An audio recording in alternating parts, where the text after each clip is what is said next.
Bem, nós voltamos agora na segunda parte desse vídeo. Se você não viu o primeiro, né, você vai ver a primeira parte primeiro, é melhor, ok?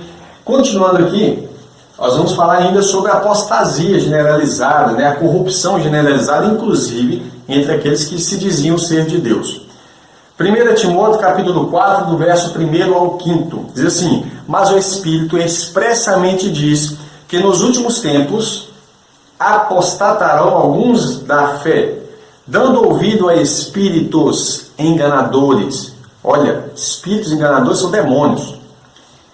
As pessoas vão sair da fé em Cristo porque estão dando ouvido a espíritos de demônios. Dando ouvido a espíritos enganadores e a doutrinas, ensinos de demônios. Você não acredita, você não entende, mas os demônios, eles agem, eles sugestionam, eles impulsionam pessoas a elaborarem doutrinas complicadas. Assim que terminar aqui, eu vou fazer um videozinho bem pequenininho, te dando um exemplo do que seria uma doutrina de demônio, tá ok? Pela hipocrisia de homens, como que a pessoa vai dar ouvido a espíritos de demônios, né? Espíritos enganadores, doutrinas de demônio? Pela hipocrisia de homens que falam mentiras, da qual o pai é o diabo, tendo cauterizado a sua própria consciência. A mente ficou cauterizada, ou seja, ficou dura como pedra, endurecido. Tá? Já não ouve mais a voz do Espírito Santo. Proibindo o casamento. Nós estamos bem pertinho disso acontecer. Uma vez que há uma guerra global contra a família, não é? Então a família se torna um pilar a qual ele tem que ser atacado em todas as áreas. Então, em breve, esse casamento que você vê, ele vai passar por isso aí, tá? Porque vai ser considerado um tipo de alguma coisa fobia. Proibindo o casamento e ordenando a abstinência dos alimentos que Deus criou para os fiéis. Mas mais do que proibir o casamento em si, no laço conjugal, há algumas seitas que proíbem a relação sexual. Também está aqui, né? Fala que a relação sexual só pode ocorrer de vez em quando para a procriação e nunca para o prazer do casal. Isso é doutrina de demônio, tá? Proibindo o casamento e ordenando a abstinência dos alimentos que Deus criou para os fiéis. Sabe, a abstinência, você não pode comer isso, você não pode comer aquilo, você não pode comer aquilo. Olha o que Paulo vai dizer a Timóteo. E Deus preparou esses alimentos para os fiéis e para os que conhecem a verdade, a fim de usarem deles com ações de graça, porque toda a criação de Deus é boa, toda a criatura de Deus é boa, e não há nada que rejeitar, sendo recebido com ações de graças. Tá ok? Porque pela palavra de Deus e pela oração é santificado. Então, só aí para você ter mais ou menos uma ideia de coisas que vão acontecer nos últimos dias e você já está ligado nessa conexão. Gênesis 6, 7. Pregação. Mas a pregação aqui, queridos, a expressão vai ser a ideia de proclamação, tá? Nem sempre é para conversão. Por que eu falo nem sempre para conversão? Quando um profeta às vezes anunciava alguma coisa, certamente era um objetivo de que aquelas pessoas viessem chegar ao arrependimento. Mas nós vamos ver alguns casos aqui em que a pregação, a palavra pregação ali aplicada, ela tem um sentido de anúncio, tá? De anúncio de algo que aconteceu, relacionado a Cristo, evidentemente. Gênesis 6, 7. Disse o Senhor: destruirei o homem que criei de sobre a face da terra. Ó, anúncio do juízo. Desde o homem até o animal, até o réptil e até a ave dos céus, porque me arrependo de os haver feito.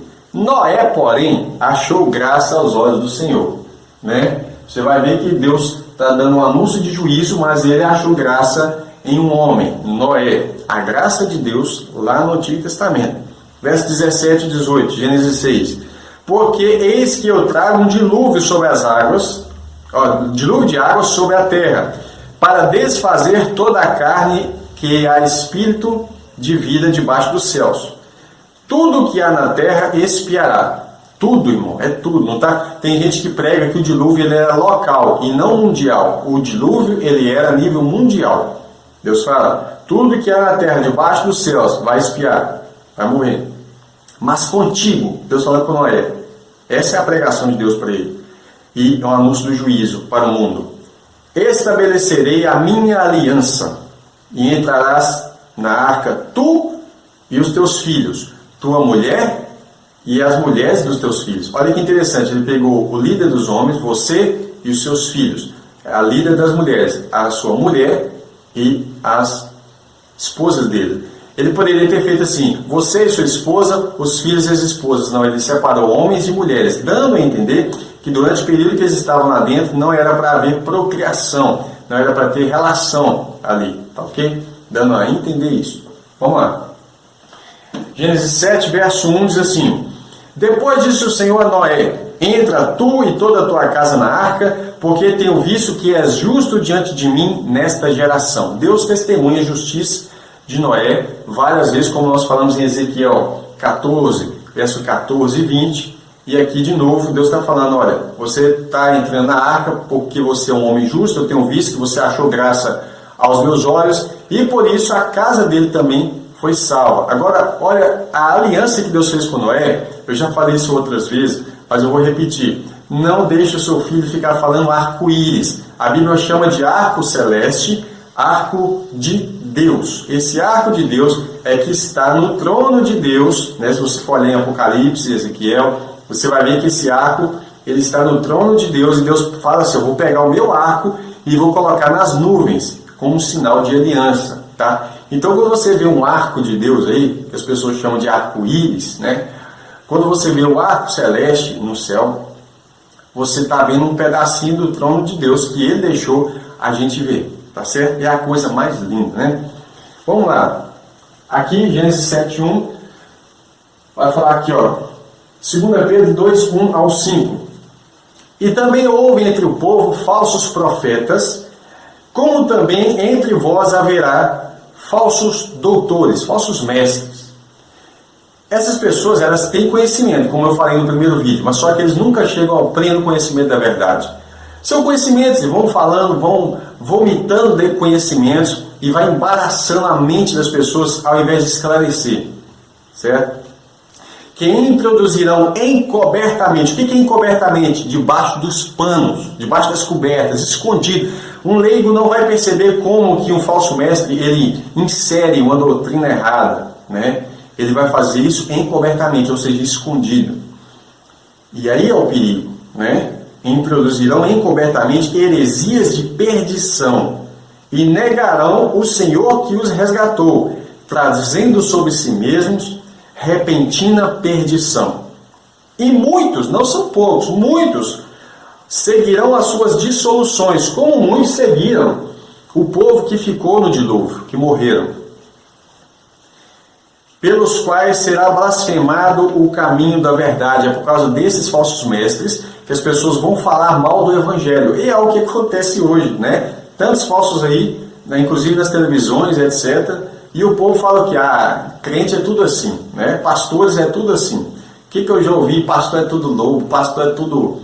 E até alguns que se dizem crentes, que não têm discernimento espiritual para saber separar o joio do trigo, vamos dizer assim, separar aquele que é pastor daquele que é lobo. A pessoa não tem visão espiritual, ele coloca todo mundo no mesmo saco, na farinha no mesmo saco, e ele acaba agredindo aqueles que são de Deus e falando que eles estão fazendo o papel de João Batista. Só que essas pessoas não querem ter a santidade de João Batista, só querem falar: não são vós que clamam no deserto, porque eles não clamam no deserto, eles ficam atrás da mesa de computador o tempo todo, praguejando, falando mal, difamando e expondo a igreja de uma maneira ridícula para o mundo que não tem capacidade de discernir. Ao invés de eles tratarem as coisas na igreja como Paulo fazia, eles tratam as coisas no mundo e o objetivo não é edificar, simplesmente destruir, né? Jogando todo mundo como farinha no mesmo saco. Fica a advertência para os irmãos. É por causa desses que vai ser blasfemado o caminho da verdade. E por avareza, ganância, né, manipulação financeira, farão de vós negócio com palavras fingidas. Irmão, não é errado um obreiro receber uma ajuda dos irmãos financeiramente todo mês. Não é errado. Agora, é errado ele fazer negócio dessas pessoas. Obreiros que olham para pessoas, olham para um grupo de pessoas apenas como números financeiros. Eles não têm o mínimo de interesse em que essas pessoas venham crescer espiritualmente. Paulo fala assim, ora, se nós ministramos, semeamos entre vocês, o apóstolo Paulo diz, semeamos coisas espirituais, será muito que de vocês nós recolhemos as carnais? Ou seja, Paulo está falando, será que é muito a gente receber uma ajuda financeira, o sustento, depois de tudo que a gente tem feito para manter a sua família, a sua vida espiritual? Será que vai ser muito? Não, claro que não. O obreiro é digno do seu salário. E se tiver muito comentário chiando aqui, eu vou fazer um vídeo explicando isso claramente, que o obreiro é digno do seu salário. Só que o problema aqui são os lobos. O que eles fazem? Eles não se contentam com aquilo que os irmãos estão ajudando eles, né? E na verdade eles estão fazendo isso em prol do reino de Deus. É um dever cristão contribuir para os obreiros. Se houver dúvida, como eu falei, eu explico isso claramente, com toda a paciência, mas biblicamente é impossível as pessoas falarem que o obreiro tem que fazer tudo sem ele receber nada. Eu, particularmente, falo isso com liberdade porque eu não recebo nada, nem na igreja, nem de forma alguma. Alguns irmãos, né, por causa desse projeto do curso bíblico, têm disposto no coração me ajudar a comprar algum equipamento para melhorar microfone, alguma coisa assim. Mas isso aí, pela graça de Deus, eles têm sido tocados para fazer isso, porque eu nunca falei disso aqui, né? Eu não teria vergonha de pedir se for uma necessidade, se eu ficar desempregado, alguma coisa assim, não teria, né? Porque é digno, mas o que eu estou dizendo é que tem gente que fala que não se pode, por causa desse aqui, ó, por causa desses que o caminho é blasfemado. Vamos lá. Por avareza farão negócio de vós com palavras fingidas, sobre os quais já desde largo tempo não será tardia a sentença e a sua perdição não dormita.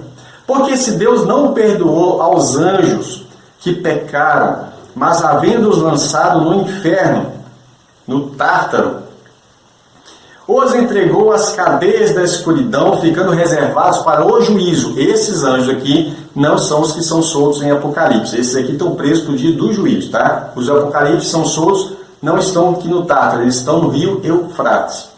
E não perdoou o mundo antigo, mas guardou a Noé. Lembra? Salvação de Noé? Guardou a Noé. E mais 7 pessoas.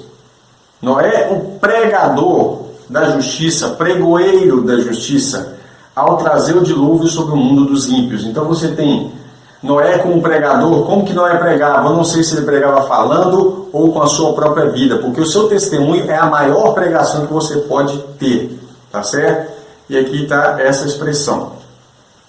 Gênesis, aqui Mateus 24:14 vai dizer que este evangelho do reino, no fim dos tempos, será pregado em todo mundo para testemunho, então virá o fim, tá? Não quer dizer que todo mundo vai arrepender, mas é para testemunho. Por quê? Quando Jesus vier nas nuvens, todo mundo já teve o testemunho do evangelho e vai olhar e vai se lamentar, vai arrepender não. Eles vão ter, na verdade, a noção, porque já foi testificado que Jesus viria para eles, né?